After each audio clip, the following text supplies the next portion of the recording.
Two common questions I get from my pre-med mentees are, how do I find shadowing opportunities? And what do I do when I shadow physicians? Hey, what's up everyone? I'm Dr. Riz from Cracking Med School Admissions. I went to Princeton, Stanford Med, and then Harvard for residency. And I'm passionate about helping pre-med stand out on their medical school applications. Today, I'm going to answer both questions with the exact strategies that I've helped thousands of pre-meds who turn shadowing into medical school acceptances. Okay, let me tell you about Emma versus Marcus. Emma sent 50 generic emails to doctors saying, I'm pre-med and want to shadow you.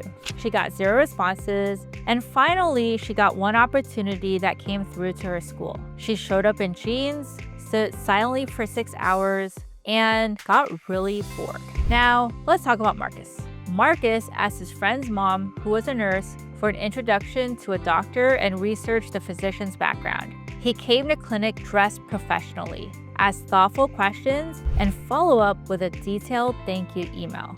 That doctor introduced him to 3 other specialists, leading to research opportunities and recommendation letters that got him into UCSF medical school. Now, what's the difference between these two pre-meds?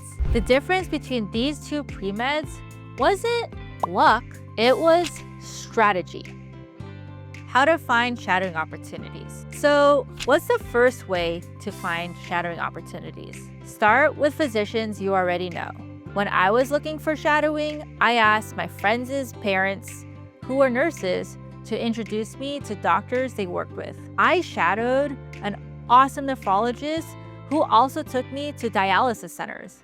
It was such a great experience, and I didn't even know that there were physician rules where you could go visit patients in dialysis centers. I'm so glad I took that leap and asked my friend's mom for connections. So my advice to you is to think about every healthcare connection. Your family doctor, your dentist's husband, that family friend who's a nurse. When someone vouches for you, you're no longer a stranger when asking physicians for shadowing favors. But let's say, what if you still don't get any physician connections, even after heavily asking others for help? Look for official shadowing programs at your university, affiliated hospitals, and pre-med organizations at your college. These sometimes have very established structures and physicians who are willing to already teach students. Clinical volunteering programs and pre-med summer internships also offer shadowing components. And then, if you still can't find opportunities, that's when you start cold emailing physicians.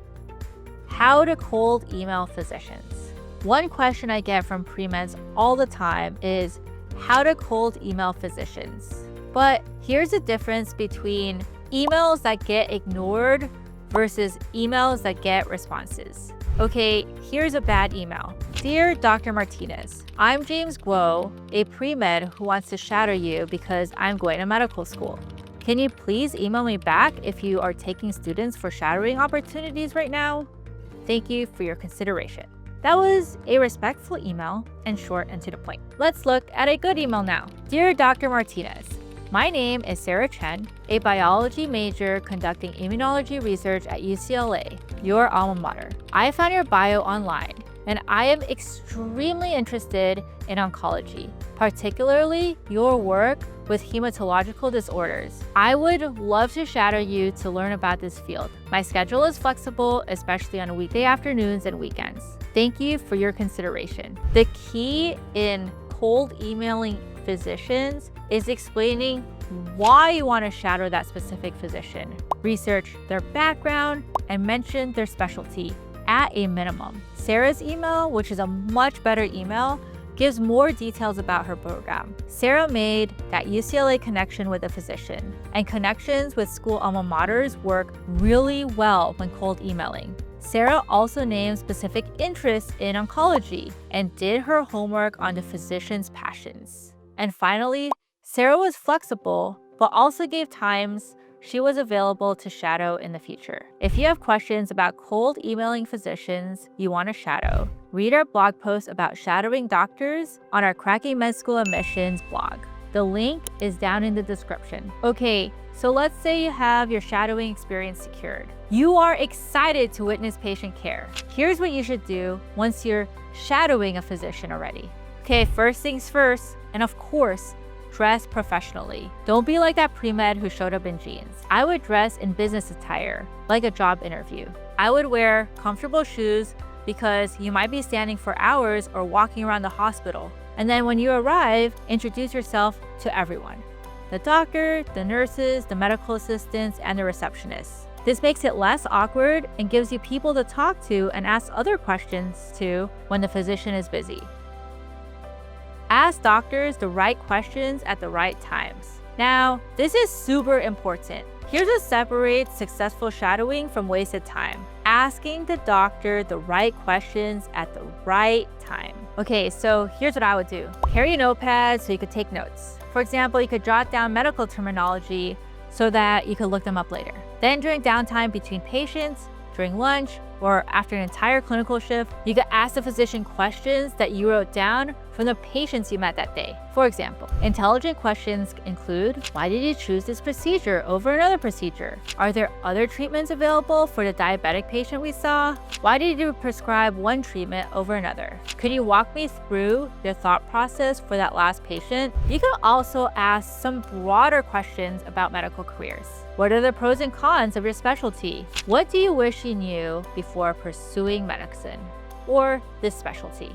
How did you choose your specialty? These questions show genuine engagement beyond just collecting hours. Treat workers and patients with respect. Here's another thing that's super crucial when you're shadowing physicians. Always treat workers and patients with respect. Patient care comes first. Be respectful for everyone and understand that not all patients want pre-meds present. So don't get offended if a patient doesn't want you in the room with a physician. Be nice to all staff, not just the patient and physicians. Greet the front desk staff. Ask the nurses and PAs if they need any help. Always think about how you could be a helping hand, not just to the doctors, but to everyone. And then after you're done shadowing, thank the doctor and send a follow-up thank you email too. If the doctor likes you, you are more likely to get connected with other physicians you could shadow. Patient care reflection and documentation. Now, here's where most students miss the biggest opportunity: patient care reflection and documentation. I advise pre-meds to create a pre-med journal. I actually created an annotated reflection document called the AMCAS workbook. I'll put the link to the AMCAS workbook in the description. In the AMCAS workbook, write down interesting patients you meet during your clinical experiences. I think what's super important is writing what you learned too. So instead of just jotting down, hey, today I shadowed in the oncology unit, write down, today I observed how Dr. Smith used simple analogies to help an anxious chemotherapy patient understand treatment. I learned that patient education requires adapting communication skills to each person's emotional state.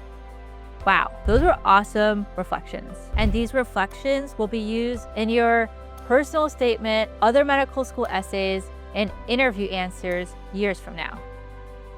Shadowing on your medical school applications. Okay, let's talk about medical school applications. What does shadowing physicians look like on your medical school applications? Yes, you can write about shadowing in your applications. That's exactly what medical schools want to see. Now, is there a minimum number of shadowing hours that you need? No, there is not a minimum number of hours. But I advise students to shadow doctors across multiple specialties, particularly in primary care, since it gives the best understanding of medicine. The most important thing to remember is that shadowing isn't about checking the boxes. It's about understanding what being a physician really involves and building relationships with healthcare professionals. Some students love medicine after shadowing, others realize it's not for them. And both outcomes are truly valuable for your professional journey. Now let's recap. The students who gain the most from shadowing approach shadowing professionally, come prepared with questions, engage authentically, and reflect meaningfully on their experiences. Start implementing these values today and transform shadowing from a requirement into one of the most valuable parts of your pre-med journey. Check out my next video where I show you how to turn these experiences into compelling medical school essays that make you stand out to admissions committees.